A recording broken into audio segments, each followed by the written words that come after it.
So this one, I'm gonna say the general.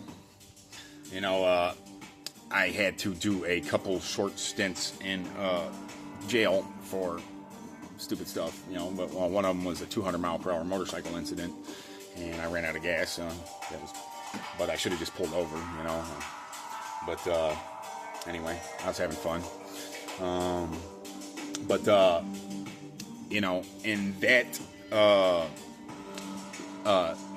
time that I had to serve for that, I was in a very bad place, Westville, Indiana, and you know, which I had fun there. I made some buddies, and I saw almost 19 grand be made in a day on one deck of cash flow for things. But anyway, you know, there was a general on that deck, Blackstone's, you know, Mose, and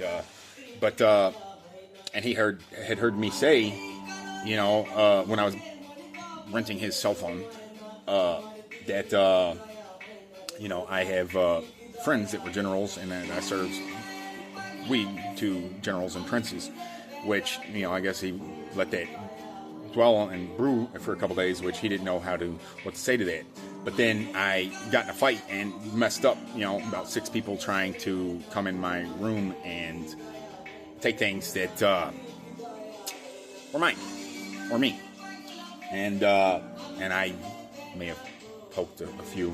But anyway, but I messed a couple of them up. And, you know, later that day, this guy comes up to me. He's like, you know, you said something the other day that bothered me. You said that you know, you learned prayers in Arabic to teach somebody, you know, so he could pass, you know, his test to be a general, you know, in the rank, you know, of his gang, he had to speak 2 prayers in Arabic, which he didn't know how to do, and which I taught myself the prayers to teach him. And so he said, oh, well, I'm allowed to bless people as high as me. I can't bless people to any position higher than me. But he's like, I wouldn't have made passed this test without you.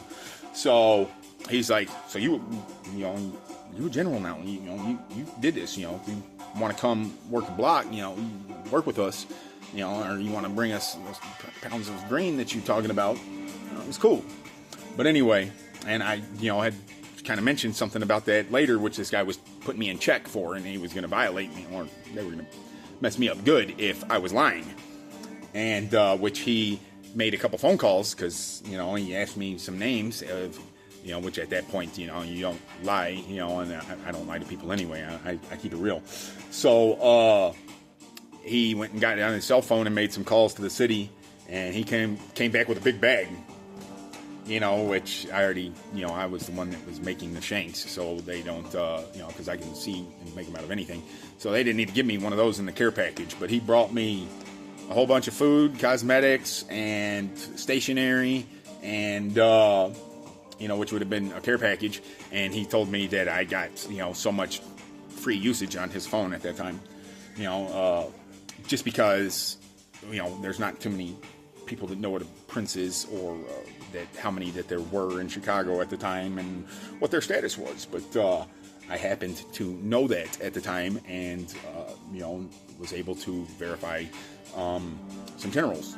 So he took care of me, and then I had fun, you know, and became buddies with him.